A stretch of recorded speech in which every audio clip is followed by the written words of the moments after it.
Our gospel this morning has endless possibilities for reflection. But don't worry, the homily will not be endless. Let's just take four aspects, four angles, maybe not the most usual, to reflect upon this gospel: a sending, a suffering, a weeping, and a bonus point.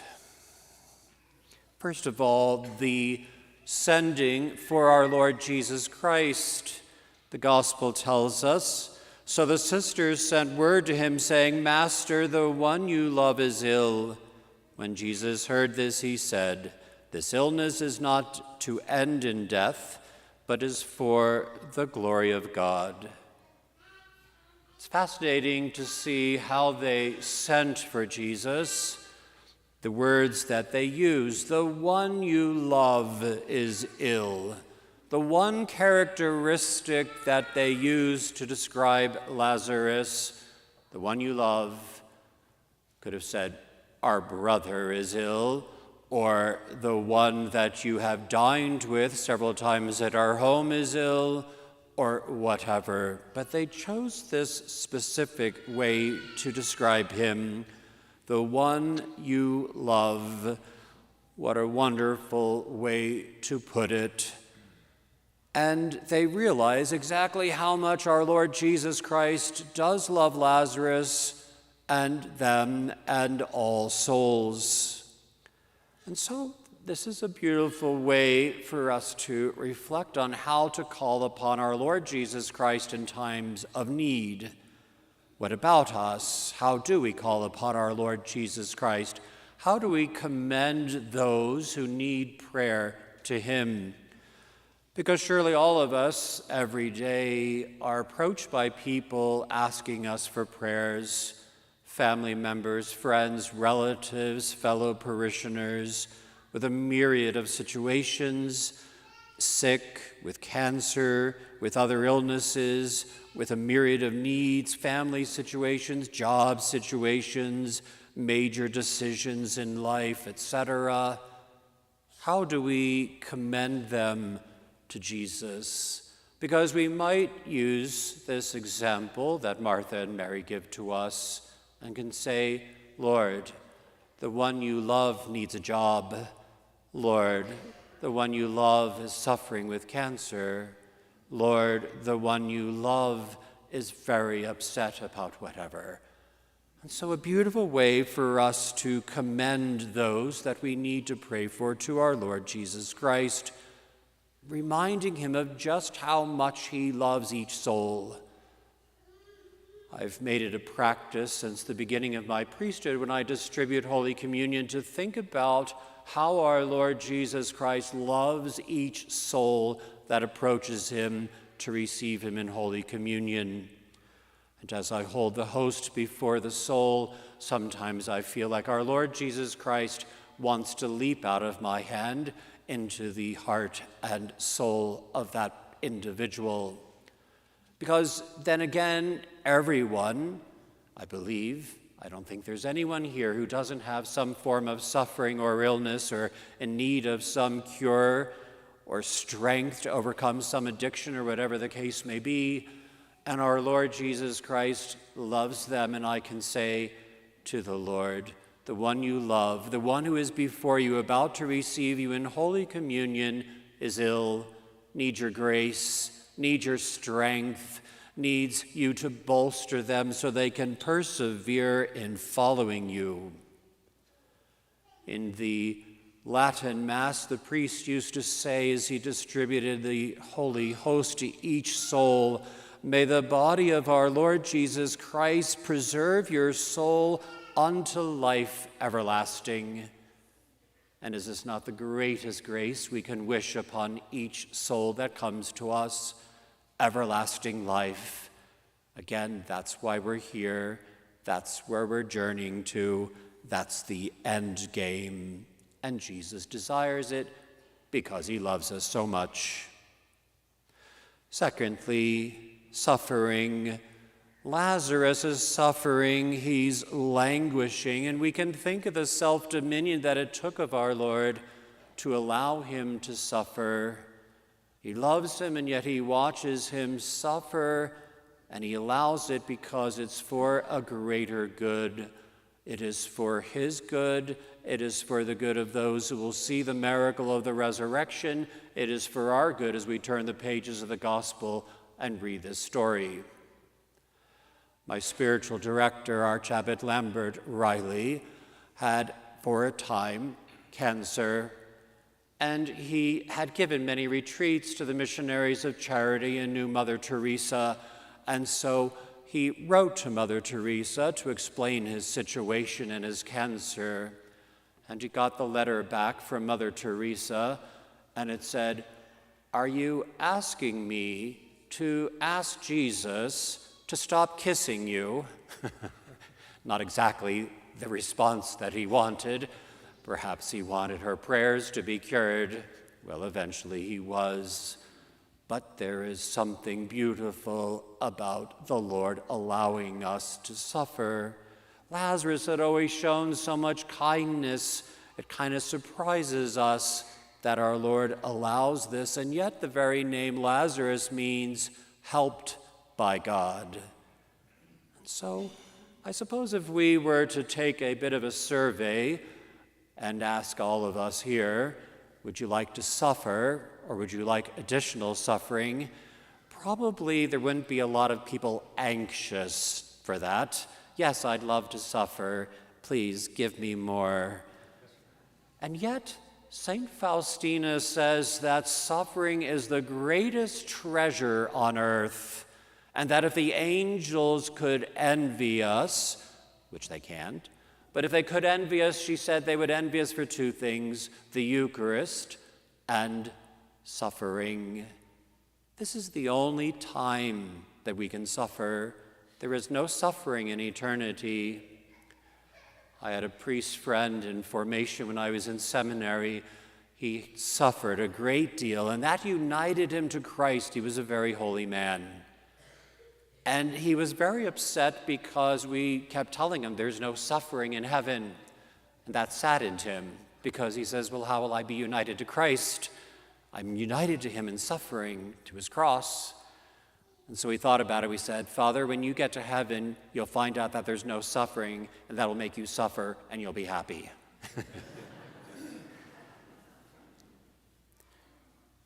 St. John Paul II in 1984 wrote an encyclical letter, as it's called, on human suffering. It's called Salvifici Dolores. He says, assuming then that throughout his earthly life, man walks in one manner or another on the long path of suffering, it is precisely on this path that the church should meet man.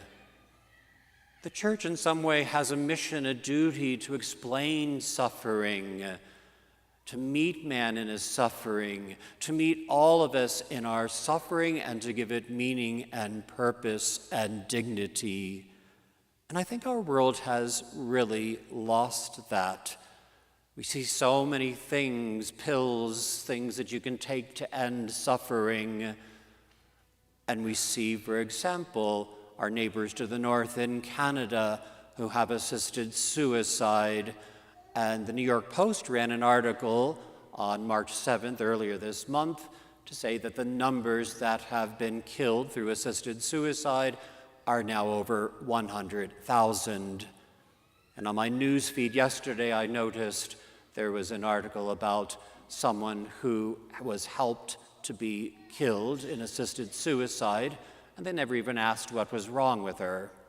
So it's really an escape. It is a loss of really human dignity, the dignity of suffering, the dignity of the human person, and that very beautiful gift that our Lord has given to us called compassion. We've seen it probably a half dozen times. It comes from two Latin words, cum and passio. Cum with, passio to suffer with someone. What a beautiful element of our human dignity to be able to suffer with one, sit with them, accompany them, comfort them, pray for them, to be compassionate. The encyclical letter goes on to say, yes, there's physical suffering, which is present when the body is hurting, and moral suffering, pain of the soul. I'm not sure which one is more painful. Maybe we've all experienced both of them, physical and moral suffering. And then the Holy Father goes into the question of why suffering? What's the reason? What's the purpose? What's the meaning? And he says it's kind of connected to the problem of evil. And he says suffering is not a punishment. So many times that can be the feeling you must have done something wrong. God is punishing you. Not at all. It's really for our conversion, and perhaps there are those here who have suffered greatly who are stronger for it, better for it, more compassionate for it, more united to Christ for it. And it is a rebuilding of goodness within us. We are brought low, and yet we are raised up as our suffering is united to that of Christ. And then the Holy Father goes through Christ as the example of the suffering servant, that term from Isaiah. And we will be hearing these readings from Isaiah about the suffering servant as we go through Holy Week. He had no form or comeliness that we should look at him, and no beauty that we should desire him. He was despised and rejected by men. Rejection. Perhaps someone here has experienced that, extremely painful. He was a man of sorrows, acquainted with grief, and as one from whom men hide their faces, he was despised, and we esteemed him not. Surely he has borne our griefs and carried our sorrows, etc. Christ is the example. If we want to learn how to suffer, we look at Christ, we look at the cross. John Paul II says, in the cross of Christ, suffering itself has been redeemed. How beautiful, because suffering without love, suffering without being united to the cross of Christ has no meaning. It's only when we unite our suffering to that of Christ that it takes on great meaning and merit. Archbishop Fulton J. Sheen would say the tragedy in our world is not that there's so much suffering, but that there's so much wasted suffering. When we suffer, we can take that suffering and we can unite it to Christ. We can offer it for an intention, right? This is for grandma who's suffering so much right now from cancer, or this is for my neighbor who's just lost in the life and doesn't know which way to go, or this is for an end to abortion, or this is for whatever. But we can offer our suffering for an intention. It takes on great meaning and it has great power and merit to draw grace from our Lord.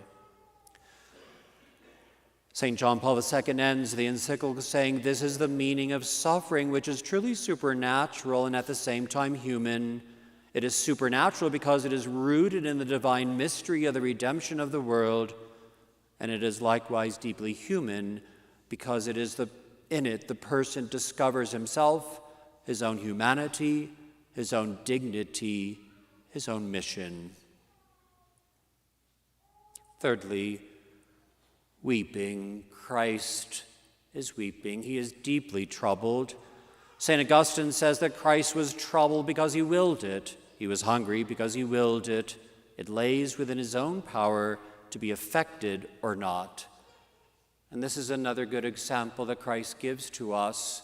He was broken by what he saw, by what he experienced. But in his faculties, and man has the faculties of sentiment, reason, and will, it stayed at the level of sentiment, did not affect his reason, did not affect his will. He continued to live out his mission, to teach these people about the resurrection and to carry out his work. He did not become a basket case because he was weeping. it stayed at the level of sentiment. St. Jerome makes its distinction, and he calls it a pre-passion, right? It stays in the sentiment. He'll suffer, but it will not affect his reason and will. We see this in Gethsemane. We see this throughout the Passion. And yet our Lord has opened up his heart to so many saints to tell us how much he does suffer. He says about the effect of sin and death, which is what truly saddens our Lord here in the Gospel. St. Faustina writes, "The Lord said to me, the loss of each soul plunges me into mortal sadness. You always console me when you pray for sinners. The prayer most pleasing to me is the prayer for the conversion of sinners. Know, my daughter, that this prayer is always heard and answered." Our Lord Jesus Christ, my brothers and sisters, weeps on two occasions. One as he looks over Jerusalem, and he says that they refused to allow him to gather them to himself. They did not recognize the time of the visitation. They abandoned him, and with that they abandoned grace. And here he weeps because he sees the effects of sin, which are death, and death. If we go back to Genesis, we have the dialogue of the serpent with Eve, and there's a discussion about the fruit on the tree in the middle of the garden. And Eve says that if we eat the fruit of the tree in the center of the garden, that we will die. It's a Hebrew construction. It's like saying very much death. If I want to say someone is beautiful, I say they're beautiful. Or someone is smart, I say they're smart. Or someone is strong, I say they're strong. It's a way of saying very in the Hebrew construction. And so the serpent comes along and says, "You will not die," which was true. But they would die. They would lose the life of grace. And this is what makes our Lord Jesus Christ weep. A bonus, perhaps, something for our reflection. We see and know because of the Gospels about our Lord Jesus Christ weeping. We read through the Gospels and we don't really see him, hear about him laughing, telling jokes, dancing. I don't know. It's not there. Doesn't mean it didn't happen. You've probably seen maybe the painting of Jesus laughing. But I think there's some message here that we don't read about it. What was it that our Lord really brings us in this world? When he's born, we hear about the angels singing about peace on earth. When he's about to leave, he says that he gives us his peace. "Peace I leave with you, my peace I give to you. I do not give it as the world gives." And so it's peace, really, that he wants us to have in this world. And it's a sign that we may be happy with the things that are here, but we won't be fully happy, thank God, until eternity in heaven. Hopefully we'll be happier in heaven, right? And so it's a sign, perhaps, that we wait for the fullness of happiness. We read in Matthew's Gospel, chapter 25, "Enter into the joy of your master." We enter into joy, we enter into happiness when we go to heaven. And so, my brothers and sisters, let us commend others to our Lord Jesus Christ, reminding him of how much he loves them. Let us value the dignity of the human person and of suffering. Let us be troubled by sin which leads to eternal death. And let us keep our eyes fixed on the prize of happiness in heaven.